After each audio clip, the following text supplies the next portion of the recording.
Hi, welcome all. நான் உங்கள் மோகன் பேசுகிறேன். நீங்கள் பார்த்துருக்குது உங்கள் NBC சேனல். நேற்று பார்த்தீங்கன்னா அதுக்கு முன்னாடி என்னோட சேனலை சப்ஸ்கிரைப் பண்ணி சப்போர்ட் பண்ணுற எல்லாத்துக்கும் கோடான கோடி நன்றி. மேலும் நான் இந்த மாதிரி வீடியோ போடுறதுக்கு என்னை சப்போர்ட் பண்ணி ஆதரிங்க. Please subscribe my channel. நேற்று பார்த்தீங்கன்னா நம்ம இஸ்ரேல் எப்படி உருவாச்சு, இஸ்ரேலுக்கும் பாலஸ்தீனுக்கும் என்ன பிரச்சனை, இஸ்ரேலுக்கும் ஹமாஸ் இயக்கத்துக்கு என்ன பிரச்சனை அப்படிங்கிற விஷயத்தை பற்றிலாம் பேசணும். இன்னைக்கும் அதே இஸ்ரேலை பற்றி தான் பேச போகிறோம். இஸ்ரேலுக்கும் பாலஸ்தீனுக்கும் நடந்துட்டு இருக்க பிரச்சனையை பற்றி தான் பேச போகிறோம். இது பார்த்தீங்கன்னா மண்மால் வாழ் மாதிரி நீங்கிட்டே போகுது. எப்போதுமே பிரச்சனை இருந்துட்டு தான் இருக்கும். ஓயாத ரத்தக்கரை ஊறிக்கிட்டே இருக்கிற ஒரு இடம்னா பாலஸ்தீனும் இஸ்ரேலும். பட் இது வேற ரொம்ப பிரச்சனை ரொம்ப டீப்பாக போயிட்டுருக்கு. அதுக்கெல்லாம் என்ன பிரச்சனை, என்ன காரணம் அப்படிங்கிற விஷயத்தை பற்றி தான் பேச போகிறோம். எந்த நாடெல்லாம் சப்போர்ட்டில் இருக்குது, எந்தெந்த கண்ட்ரி எந்தெந்த நாட்டுக்கு சப்போர்ட் பண்ணுது, இதனால் என்ன பிரச்சனை வருது, அந்த மாதிரி விஷயங்களை பற்றி தான் இந்த வீடியோவில் பார்க்க போகிறோம். வாங்க வீடியோவுக்கு போவோம்.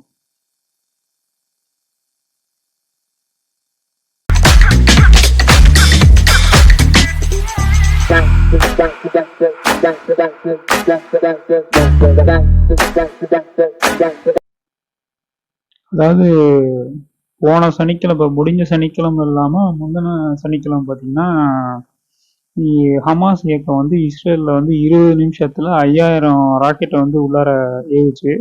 அதில் பார்த்தீங்கன்னா அயன் டோம் அப்படின்னு சொல்லப்படுற அவங்க நாட்டை பாதுகாக்கிற ஒரு இரும்பு அரண் வந்து எவ்வளோ ஏவுகணை ஏவுனாலும் ராக்கெட் விட்டாலும் அதை அந்த நாட்டு மக்கள் உள்ளார வசிக்கிற நாட்டு மக்களுக்கு எந்த ஒரு பிரச்சனையும் வராம மாதிரி ஒரு அயன் டோம் ஒன்று இருக்கு, இரும்பு அரண் சொல்லுவாங்க.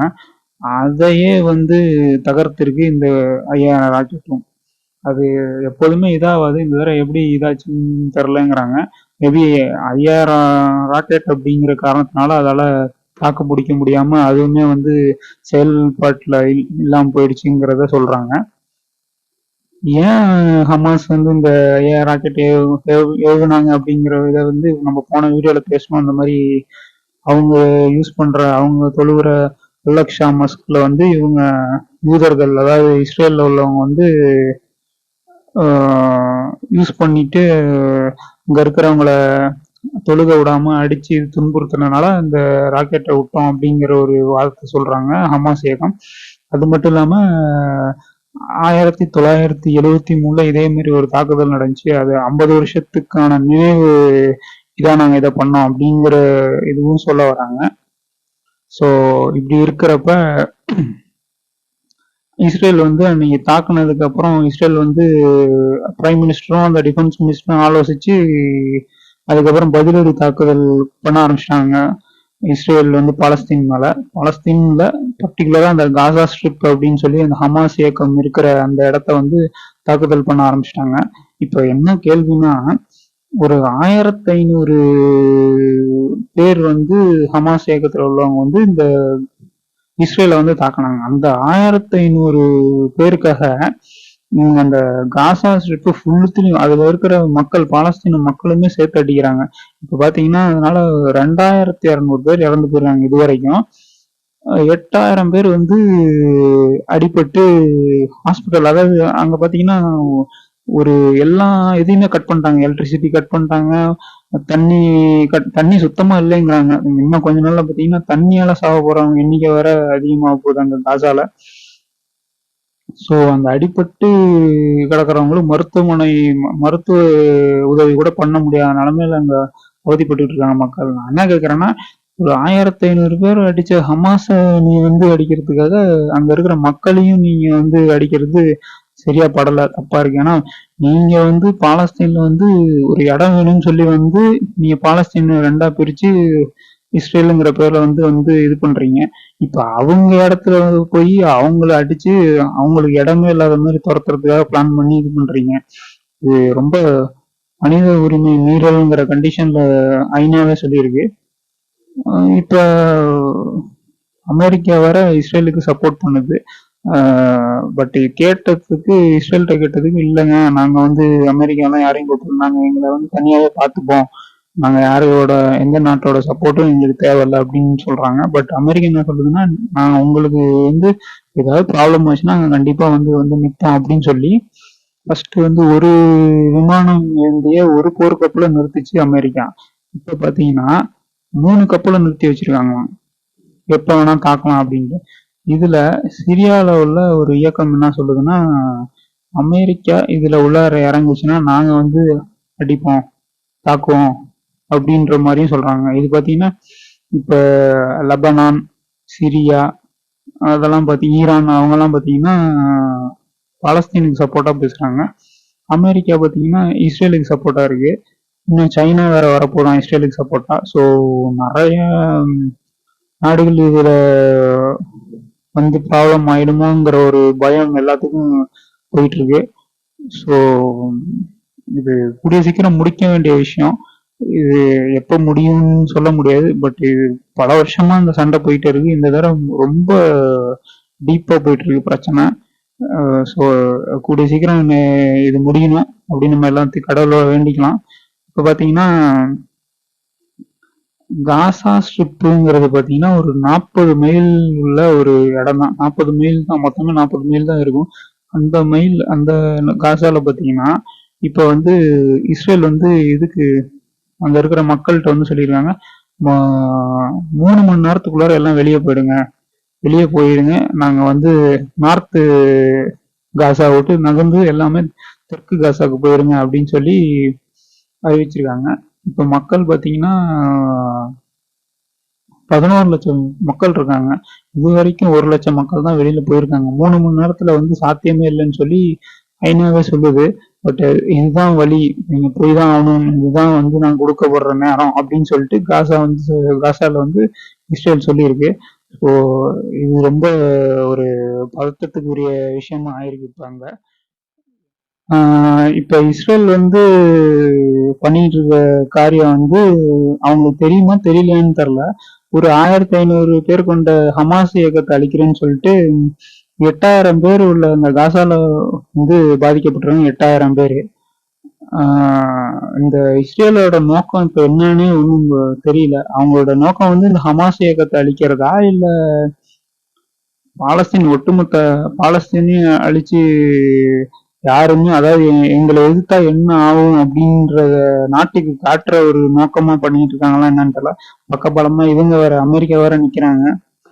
ஸோ பட் ரஷ்யா பாத்தீங்கன்னா அவங்க என்ன சொல்லியிருக்காங்கன்னா, இது பண்றது ரொம்ப தப்பான விஷயம், அந்த போரை நிறுத்துங்க அப்படின்ற மாதிரி ரஷ்யா வந்து குரல் கொடுத்துருக்காங்க நம்ம பாலஸ்தீனுக்கு சப்போர்ட்டா.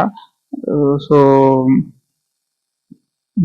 என்ன சொல்றது, இப்ப இந்த இதனால வந்து நிறைய இம்போர்ட் எக்ஸ்போர்ட் ப்ராப்ளம் கூட வரணும். ஃபார் எக்ஸாம்பிள் இப்ப நம்ம இந்தியாவில பாத்தீங்கன்னா இதனால கண்டிப்பா பெட்ரோல் டீசல் விலை ரேட் ஏறும். ஏன்னா வந்து கச்சா எண்ணெய் வந்து ரேட் ஏறும். அங்க இஸ்ரேல்ல பிரச்சனை நடக்கிறதுனால கண்டிப்பா கச்சா எண்ணெய் விலை கண்டிப்பா ஏறும். அதனால பாத்தீங்கன்னா நம்ம இந்தியால பெட்ரோல், டீசல் இதோட ரேட் எல்லாம் வந்து ஏற வாய்ப்பு நிறைய இருக்கு. இதனால பாதிக்கப்படுறது நிறைய கண்ட்ரிஸ் பாதிக்கப்படுது இந்த வார்னால. இப்ப கடைசி என்ன ஆயிருக்குன்னா, கடைசி அப்டேட் என்னன்னு பாத்தீங்கன்னா, வெஸ்ட் பேங்க்ல போய், வெஸ்ட் பேங்க்னு ஒரு இடம் இருக்கு பாத்தீங்களா, காசா ஸ்ட்ரிப் மாதிரியே வெஸ்ட் பேங்க் அப்படிங்கிற ஒரு இது வந்து இஸ்ரேலுக்குல இருந்து பாலஸ்தீனுக்கு கொடுக்கப்பட்ட ஒரு இடம். அதை நம்ம நேற்று வீடியோல பேசினோம். அந்த இடத்துல பாத்தீங்கன்னா இப்ப ஹமாஸ் இயக்கத்துல சேர்ந்தவங்கள துரத்தி கைது பண்ணிருக்காங்க நம்ம இஸ்ரேல் ராணுவம். இதுதான் கடைசியா வந்திருக்க அப்டேட்டு. ஸோ டெய்லி, அதாவது என்ன சொல்றது, அப்டேட் அது பட்டு குமிஞ்ச வண்ணமா இருக்கு. ஏகப்பட்ட நாடுகள் கண்டனம், ஏகப்பட்ட நாடுகள் சப்போர்ட் பண்றது, ஏகப்பட்ட நாடுகள் அமைதியா இருக்கு. என்ன ஏதாவது சொன்னோம்னா நமக்கு ஏதாவது பாதிப்பு ஆகுமா அப்படின்னு சொல்லி அமைதியா இருக்கு. ஸோ ஒரு 10 நாளாவே வந்து இந்த இஸ்ரேல் பாலஸ்தீனோட போர் வந்து ரொம்ப தீவிரம் அடைஞ்சிட்டே போயிட்டு இருக்கு. வந்து இந்த தாக்குதலை வந்து நிறுத்திக்கணும். ஏன்னா ஒரு இயக்கம் பண்ண விஷயத்த தண்டிக்கிறதுக்காக ஒரு நாட்டுல உள்ள எல்லா மக்களையும் தண்டிக்கிறது சரியான விஷயமா படல. அதுக்காக சில நாடுகள் குரல் கொடுத்திருக்கு, சில நாடுகள் வந்து இஸ்ரேலுக்கு சப்போர்ட் பண்ணுது. நம்ம வந்து இஸ்ரேல் பார்த்தீங்கன்னா அவங்க இதில் நடக்கிற பிரச்சனையை மட்டும் தான் காட்டிக்கிட்டு இருக்கு. காசால நடக்கிற பிரச்சனையை வந்து வெளியில காட்ட அனுமதிக்க மாட்டுது. இப்போ பார்த்தீங்கன்னா உலகத்திலே நல்ல ஒரு நியூஸ் சேனல் அப்படின்னு வந்து விரல் விட்டு எண்ணக்கூடிய விஷயத்துல வந்து பிபிசி சேனல் இருக்கு. அந்த பிபிசி சேனல்ல இருந்து ஒருத்தர் சொல்லியிருக்காரு. என்ன பண்ணியிருக்காங்கன்னா அவங்க வந்து அந்த காசால போய் நடக்கிற விஷயத்த ஷூட் பண்ணலாம் அப்படின்னு போனப்ப அங்க இருக்கிற ராணுவ வீரர்கள் வந்து உள்ளார அனுமதிக்கல. அதுக்கு அந்த பிபிசி சேனல்ல உள்ளவங்களும் கண்டிச்சிருக்காங்க. ஒரு பத்திரிகை சுதந்திரத்தை நீங்க இது பண்றீங்க, பறிக்கிறீங்க அப்படின்ற மாதிரி சொல்லி இது பண்ணியிருக்கு. ஸோ இஸ்ரேல் வந்து ரொம்ப மக்களை வந்து ரொம்ப துன்புறுத்தி தாக்குதல். ஸோ இஸ்ரேல் வந்து இப்போ பார்த்தீங்கன்னா 3 மணி நேரம் கெடு கொடுத்துருக்காங்க. அந்த நார்த் காசால இருந்து எல்லாம் சவுத் காசாக்கு மூவ் பண்ணிருங்க, மக்கள் எல்லாம் போயிடுங்க அப்படின்னு சொல்லி ஒரு கெடு கொடுத்துருக்காங்க. பட் அதை பார்த்தீங்கன்னா ஹமாஸ் வந்து மக்கள்கிட்ட என்ன சொல்றாங்கன்னா, இல்லை நீங்க எல்லாம் யாரும் போகாதீங்க, அங்கேயே இருங்க, நம்ம இடத்த விட்டு ஏன் நம்ம போகணும் அப்படின்னு சொல்லி மக்களை வந்து போக வேணாம் அப்படின்ற மாதிரி சொல்லியிருக்காங்க. அது ஏன் ஹமாஸ் சொல்றாங்கன்னு தெரியல. ஒருவேளை மக்கள் இருந்தாங்கன்னா இஸ்ரேல் தாக்க மாட்டாங்க அப்படிங்கிற ஒரு தங்களை தாக்க மாட்டாங்க அப்படின்னு சொல்லி ஒரு ஐடியானால சொல்றாங்களா என்னங்கிறது தெரியல. ஸோ பொறுத்திருந்து தான் பார்க்கணும் இந்த பிரச்சனை என்ன ஆக போகுது அப்படின்னு சொல்லிட்டு. இந்த வீடியோ இதோட முடிச்சுக்கிறேன்.